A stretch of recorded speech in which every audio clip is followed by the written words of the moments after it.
Students, class 12 chemistry के chapter number 1 solid state का एक बहुत ही अच्छा टॉपिक है। Number of atom in a unit cell. इतनी क्लियर कॉन्सेप्ट कर देने वाला हूं आपके। वीडियो को एंड तक देखना, अच्छा लगे तो लाइक करना और सब्सक्राइब जरूर करना। चलिए स्टार्ट करते हैं। अब देखिए, number of atom in a unit cell को समझना है हमें। तो अब मैं आपको बताता हूं इसमें होता क्या है कि कितने नंबर ऑफ एटम कौन कौन से यूनिट सेल में प्रेजेंट होते हैं। अब कौन कौन से यूनिट सेल की बात करने वाले, सबसे पहले हम बात करेंगे प्रिमिटिव की। और वीडियो में आप नोट्स की टेंशन मत लेना, यहां पर मैं जो नोट्स बनाऊंगा उसको भी लिख लेना आप, और वीडियो के एंड में तो मेरे अच्छे वाले नोट्स आपको मिलने वाले। चलिए देखिए, अब यहां पर हम सबसे पहले बात करने वाले प्रिमिटिव की, प्रिमिटिव यूनिट सेल की बात करने वाले। ठीक है, दूसरा हम बात करने वाले हैं कितने नंबर ऑफ एटम प्रेजेंट होते हैं सेंटर्ड में। ठीक है, सेंटर्ड यूनिट सेल में कितने प्रेजेंट होते हैं, जिसमें की बात करूंगा मेनली बॉडी की और फेस सेंटर्ड की। ठीक है, तो ये कुछ हमें यहां पे देखना है, समझना है, बहुत अच्छी तरीके से मैं आपको बताने वाला। चलिए, प्रिमिटिव यूनिट सेल तो पहले तो होता क्या है ये आपको पता होना चाहिए। देखिए क्या होता है, ऐसा यूनिट सेल जिसके कॉर्नर्स पे ही मात्र, ऐसा यूनिट सेल जिसके कॉर्नर पर ही क्या प्रेजेंट हो, यहां पर मॉलिक्यूल आया, प्रिमिटिव यूनिट सेल कहलाता है। अब ये होता क्या है, आखिर मैंने बता तो दिया। देखिए एक सिंपल से मैं बात करता हूं, जैसे कि मैं यहाँ पे अभी मैं प्रिमिटिव की बात कर रहा हूं, ठीक है ना। जैसे सपोज, और अगर प्रिमिटिव समझ में आया तो ये सब भी उससे रिलेटेड समझ में जाएंगे, और ये समझ में आया तो इससे आपको क्लोज्ड पैकिंग यानी पैकिंग इफिशिएंसी निकालने में हेल्प होगी, मदद होगी। चलिए, अब बहुत सारी बातें हो गई, अब काम की बात। ठीक है, ये हमने क्या किया कि यहाँ पर एक सिंपल सा मैं एक स्ट्रक्चर बना लेता हूँ, क्यूब का स्ट्रक्चर। एक बहुत अच्छी क्रिस्टल को यहाँ पे बता रहा है कि एक क्रिस्टल है, यानी कि एक सॉरी यूनिट सेल है। अब देखना आप, ठीक है, अब देखना आप, प्रिमिटिव यूनिट सेल का मतलब ये होता है कि इसके कॉर्नर्स पे, ये जो कॉर्नर्स दिख रहे हैं यहां पर एटम मॉलिक्यूल्स आयंस प्रेजेंट होते हैं।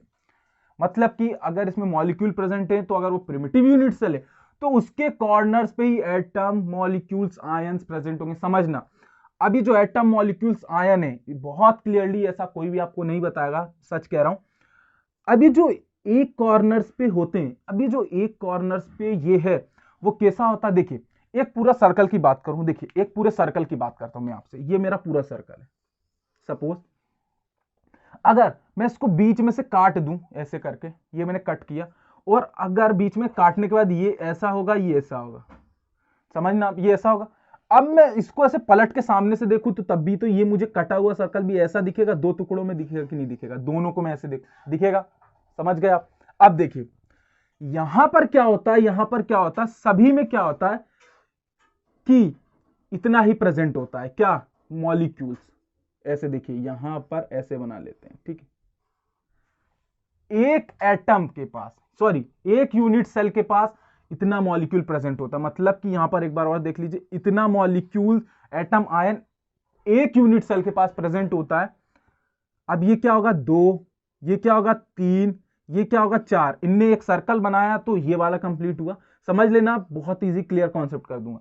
और ये वाला भी मिलके बनाया आठ। अब ये क्या होगा, आठ, चार और चार आठ हो गए। और ये जब पूरा बनेगा तो इसको जब फिर जोड़ देंगे तो एक पूरा सर्कल बन जाएगा। देखना मैं निकालना क्या चाह रहा हूं, ये मेन चीज है।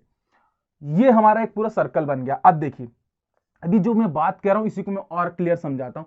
अगर मैं इस यूनिट सेल की बात करूं, सॉरी इस मॉलिक्यूल एटम आयन की बात करूं, ये वाले की, तो इसके इधर भी तो एक यूनिट सेल होगा, समझना आप, इसके इधर साइड भी तो एक यूनिट सेल होगा। बहुत ही क्लियर कर दूंगा मैं आपके कॉन्सेप्ट, टेंशन मत लीजिए। इसके इधर भी तो एक यूनिट सेल होगा, इसके ऊपर भी तो एक यूनिट सेल होगा, क्योंकि देखिए हजारों लाखों यूनिट सेल्स जब मिलते हैं तब जाके तो एक कोई सा क्रिस्टल तैयार होता है। ठीक है ना, इस तरीके से थोड़ा सा क्या हो रहा है कि बनाने में मेरे को दिक्कत हो रही। ये इधर भी बन गया, ऐसे इधर भी तो होता है। सही जा रहे ना, लग तो रहा सही जा रहे। इधर भी हो गया, तो ये क्या हुआ, चार बने। और ये वाला जो यहां पर एक एटम मॉलिक्यूल चार के साथ डिवाइड हुआ। अभी चार के साथ डिवाइड हुआ तो ये एक फेज में डिवाइड हुआ, मतलब ये चार के साथ डिवाइड हुआ। अब ये जो चार के साथ डिवाइड होगा ये इसके एक आगे भी तो होगा, समझना, एक इससे आगे भी तो होगा। मतलब जैसे ये वाला है तो इसके आगे भी तो एक ये है जो इसको मिलके और एक पूरा यहां पर एटम मॉलिक्यूल आयंस को क्रिएट करता है। ये कॉन्सेप्ट आप समझ गए ना? सच बता रहा हूं, बहुत ज्यादा कंफ्यूजन होता है इसमें कि आखिर जब हम इसकी प्रिमिटिव यूनिट सेल या सेंटर्ड यूनिट सेल का जब हम नंबर ऑफ एटम निकालते तो हम यहाँ पे 1/8 क्यों लेते हैं? तो 1/8 इसलिए ही लेते हैं क्योंकि एक यूनिट सेल के पास 1/8 एटम मॉलिक्यूल या आयन ही प्रेजेंट होते। अब इन आठों को मिला देते, चलिए अब इन आठों को मिला देते, 3 होगा ये 4, ये 5, बहुत क्लियर कर दूंगा कॉन्सेप्ट आपके, 1 2 3 4 5 6 7 8। अब ये आठों मिल गए। अब इनको अगर जोड़ेंगे तो ये 8/8 होगा कि नहीं होगा? आप बताइए। ठीक है, होगा। और जब इसको हम कैंसिल कर देंगे तो इसका आंसर क्या आएगा? 1। यानी कि एक प्रिमिटिव यूनिट सेल में एक एटम प्रेजेंट होता है। कैसे प्रेजेंट होता है ये आपने समझ लिया। बहुत क्लियर कर रहा हूं ये कॉन्सेप्ट। ऐसा अगर आपको कोई समझा दे तो आप वीडियो में कमेंट करके बताना, ठीक है? अब देखिए, ये हम समझ गए कि हमारे प्रिमिटिव यूनिट सेल में कितने एटम होते हैं? एक एटम होते हैं। अब क्यों होते हैं ये भी तो आपने क्लियरिटी पा ली ना, क्यों होते हैं? समझ में आया? अब देखिए, अगर आपसे ये समझ में आ गया प्रिमिटिव, तो ये दोनों तो बहुत इजी है, इसको मैं बताता हूं। अब देखना, ये चीज तो हम समझ गए कि आखिर किसको कहते हैं प्रिमिटिव यूनिट सेल। नोट्स आप थोड़ी सी थ्योरी है, उसको मैं आखिरी में आप वीडियो के एंड में दे दूंगा स्क्रीन के ऊपर, टेंशन मत लीजिए। अब देखिए, अब मैं बात करता हूं किसकी? बॉडी सेंटर्ड की। बॉडी सेंटर्ड में क्या होता है? सिंपल सी चीज, बॉडी सेंटर में ये होता है कि इसके कॉर्नर पे 8 तो प्रेजेंट ही होते, मतलब 1/8 पार्ट हर कॉर्नर पे रहते ही एक सिंगल के लिए। और इसके सेंटर पे भी क्या होता है? एक एटम होता है। मतलब कि 1/8 और 1/8 सब मिला के कितने हो जाएंगे? टोटल 8 क्या होते हैं? देखिए, मैं आपको सबको क्लियर करूं। 1 2 3 4 5 6 7 8। 8 क्या हुए? 1/8 थी जो कॉर्नर पे, प्लस 1 कौन सा? ये जो एक बीच में।